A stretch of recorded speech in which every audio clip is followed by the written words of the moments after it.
Well, I don't want the Volvo in the background. It's a colonial Volvo. Oh, Okay, well, it is an old one.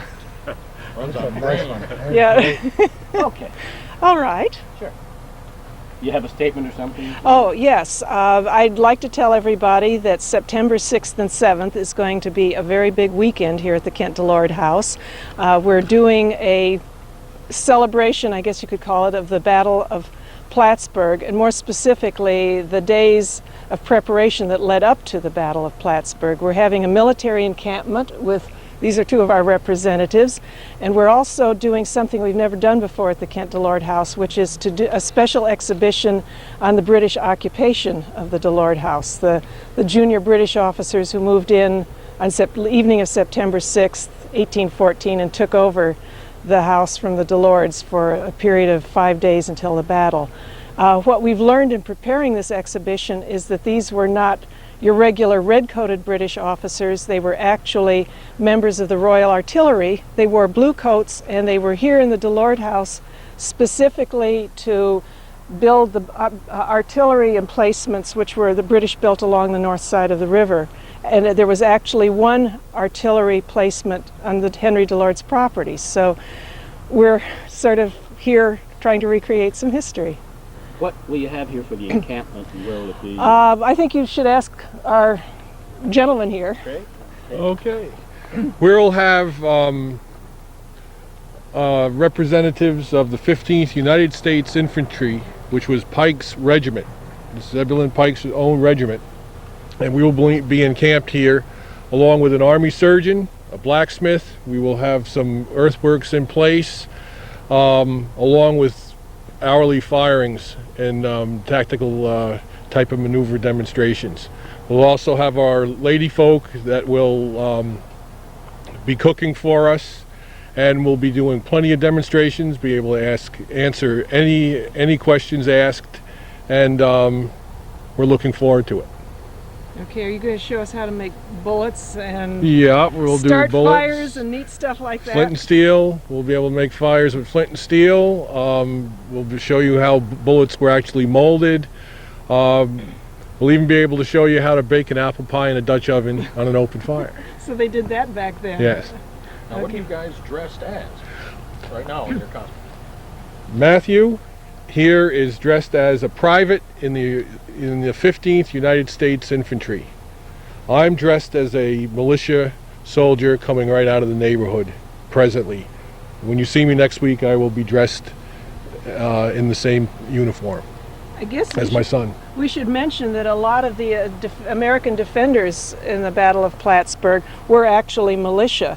That do you want to give the history? We lost a lot of our troops when General George Izard was ordered over to Sackett's Harbor with about 3,500 of the best U.S. troops that were here stationed here in Plattsburgh, and he left Brigadier General Alexander McComb to hold the fort, literally speaking, with a crew of about 1,500 soldiers who were sort of capable of doing it. But at that point the call went out to all around the northern part of New York State, Clinton, Essex, Franklin counties, further afield, and also to Vermont for the militias, so that a lot of the defense of Plattsburgh was done by the militia. You know, it was sort of the home guard, the folks who kept the rifle over the fireplace and went out to defend things. What time and where, and is the public invited? It's the events are from 10 to 4 on Saturday and Sunday, and of course the public is invited. We want as many people as possible to help us celebrate this and to learn some more about Plattsburgh's history. What I also need to mention, which is very important, is that this is just part of a longer celebration of the preparations for the Battle of Plattsburgh. It's also the beginning of a preview of the new Battle of Plattsburgh Interpretive Center at City Hall, with a wonderful new diorama showing the sort of contoured layout of and where everything happened. It's sort of like being up in an airplane looking down at the whole field of battle. It's really wonderful, and that will be open to the public for the first time. There are other battle pictures and things on display, chance for people to see that. We also, the Historical Museum over on Court Street is doing special things, special demonstrations, and they have a lot of Battle of Plattsburgh memorabilia as well. We're going to be doing, we have a volunteer, Jim Saborski, who's going to be taking tours at 10:30 on Saturday and Sunday mornings over to the remains of Fort Brown, which is one of the main American forts over on the banks of the Saranac River. We have somebody there in the afternoon to do tours of Fort Brown. Jim Saborski is going to be giving a slideshow, a talk on the battle fortifications here in the Plattsburgh area. That'll be taking place at 1:30 in the afternoon here. And he also has a display on fortifications. There's an antique and classic boat show down at the Plattsburgh Boat Basin. So it's a big weekend with all sorts of things. I'm forgetting something. On Thursday at 5 o'clock, there will be a commemorative memorial service at Riverside Cemetery at the graves of the American and British officers who fell in the Battle of Plattsburgh. And they're buried together in one common area, and there will be an actual memorial service for them. So also the public is invited to attend that. And here on Friday evening at 7 o'clock is a brass quintet concert, the Adirondack Brass, and they're playing American music brass music from the Revolutionary War through the Civil War, Sousa marches, all sorts of American music with a very nice narrative that's put together by our reenactor here who also plays the tuba. So lots of stuff going on. And would you like to talk to Tim Hanrahan? He's got a little bit more about the... Come on over here, Tim. Okay. I'm the chairman of the Battle of Plattsburgh Interpretive Center, and we're essentially in our infant stage. And as Janet alluded to, we will have our first public preview on the weekend of September 6th and 7th. And again, the main feature of the Interpretive Center is the diorama.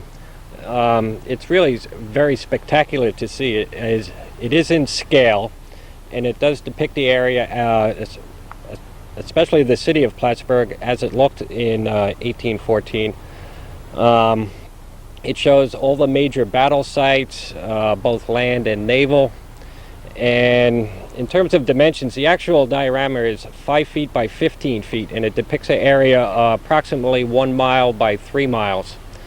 And it will show the troop placement, both British and American, as well as the naval fleets. It has a 4.5-minute narration, the text of which was written by Colonel David Fitzetz. He is our technical advisor, one of our 2 technical advisors on the commission. Again, it's hard to describe. You really do have to come down and see it. What we plan on adding in the future is more historical artifacts. We have some prints on the wall which show mainly the naval battle. We're going to try and coordinate things with both the Kent Delord House and the Clinton County Museum. We'd like to get the local school districts involved, where you'd have sort of a rotating field trip opportunity where, say, if you were bringing in, say, a 4th grade, well, one group would be here at the Kent Delord House, where another group might be at the museum, and a third group could be at the Interpretive Center. And then hopefully we're going to have a walking tour map that the city historian Jim Bailey is working on, so that people, when they come to the area, they can pick up one of these maps. They'll be placed in strategically around the city, and they can give themselves self-guided tours. So we're really looking forward to this. This is a great opportunity to kick off the Interpretive Center. We're glad, speaking on behalf of the other members of the commission, we're just excited to be part of this, and it's going to be a great weekend. Okay. Questions? Good. Yeah. Any questions? Thank you, Gordon. Yep, that was